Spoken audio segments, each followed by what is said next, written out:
Part 33A. Who are you on the flat earth? Before I get into who are you, there are some things that you have to understand about the truth. The truth doesn't care about your feelings. The truth doesn't care about your beliefs. The truth doesn't care about anything except the truth. From the comment section back when we were on YouTube, we have been telling everybody the truth is not easy to hear. The 5 stages of grief. And that's on every level that you get to throughout this whole process of the truth. Now, I don't like what I'm about ready to start doing, and that's giving the answers and then backtracking and giving the supporting evidence if we have more time. I like giving the evidence and then establishing the conclusions from that evidence. But since the time scale has been moved up drastically, and I feel the absolute necessity to get this information out, the answers, the big questions answered, that's what I'm going to do here. Again, I do not like this approach. I like giving the evidence first and then drawing the conclusions from that evidence. So I'm going to give you the answers and the conclusions first from here on out, and then backtrack and drill down and give the evidence if we have more time. So I'm going to be covering who, what, where, when, why, and how you are in the world and the different levels of the world and reality that you reside in. Again, the truth is not kind. You may not like the answers, but you all came here because you wanted the truth unfiltered, and this is it.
Okay, let's start with the small scale, the economic, Western, corporate society scale.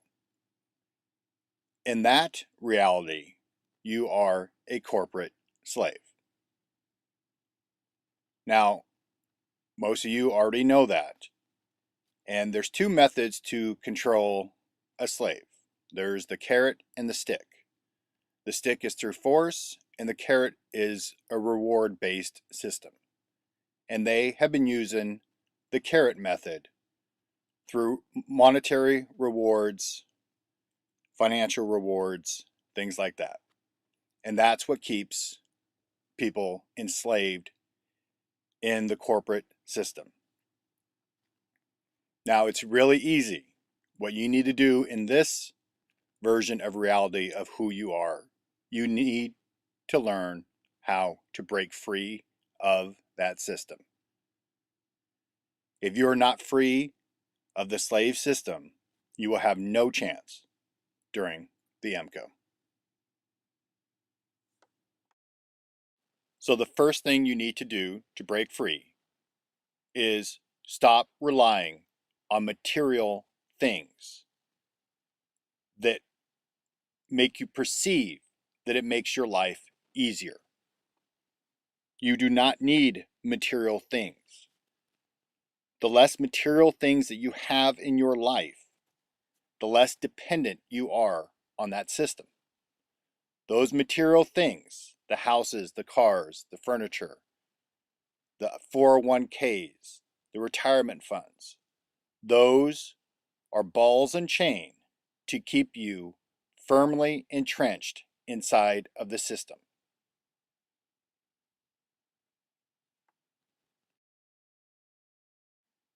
And for anybody that is not aware of that you're a slave and you were born into slavery, Mia/Kimberly did a video last year on Your Mama Sold You Into Slavery.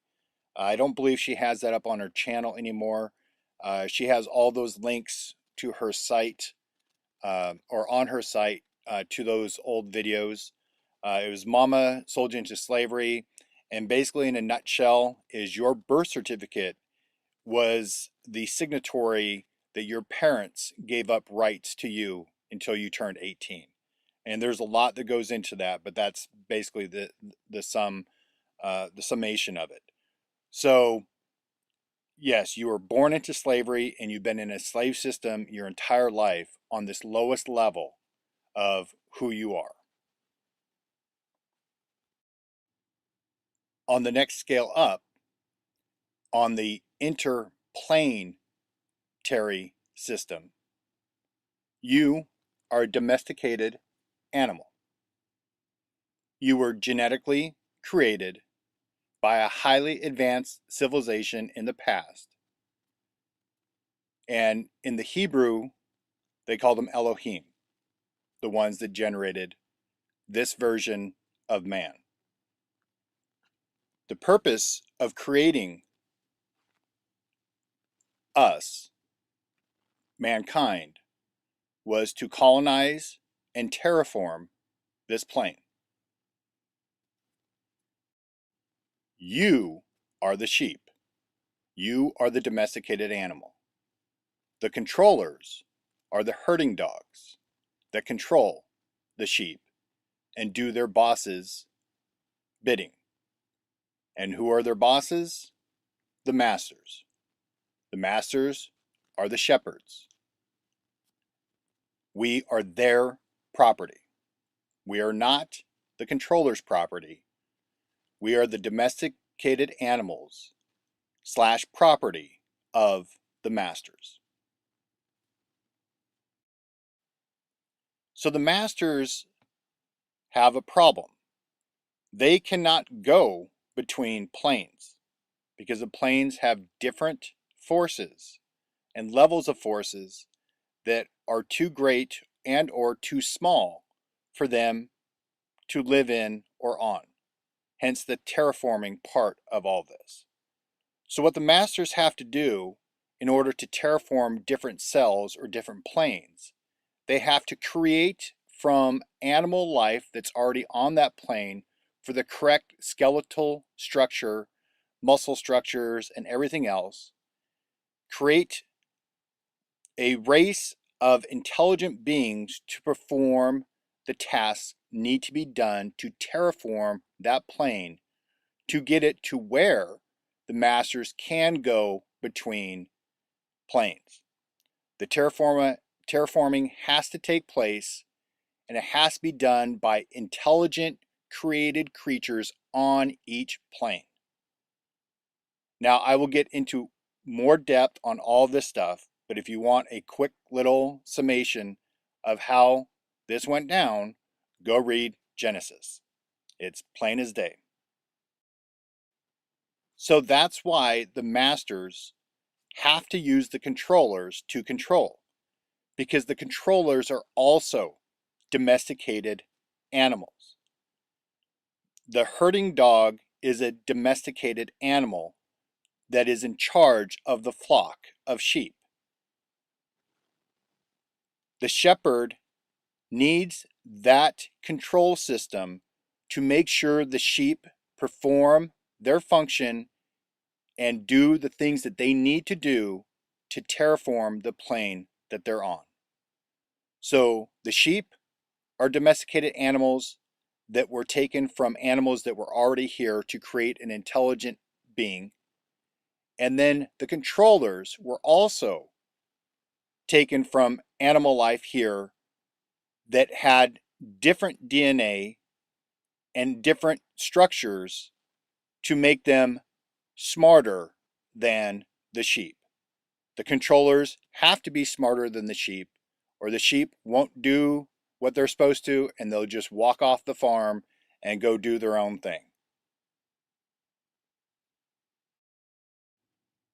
Now, on the large scale, on the biological entity or brain you live in,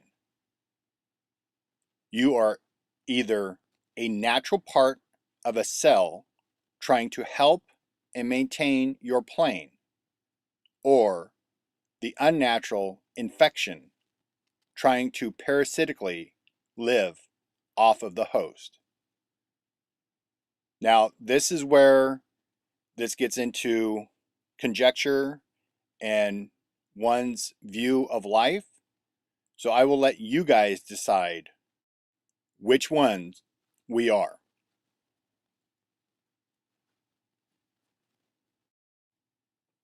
Life is through the perspective that you see it. Here's a quote: I am, two of the most powerful words, for what you put after them shapes your reality.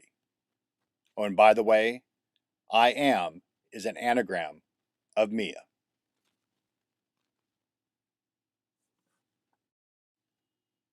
Next video, part 33B. What are you on the flat earth?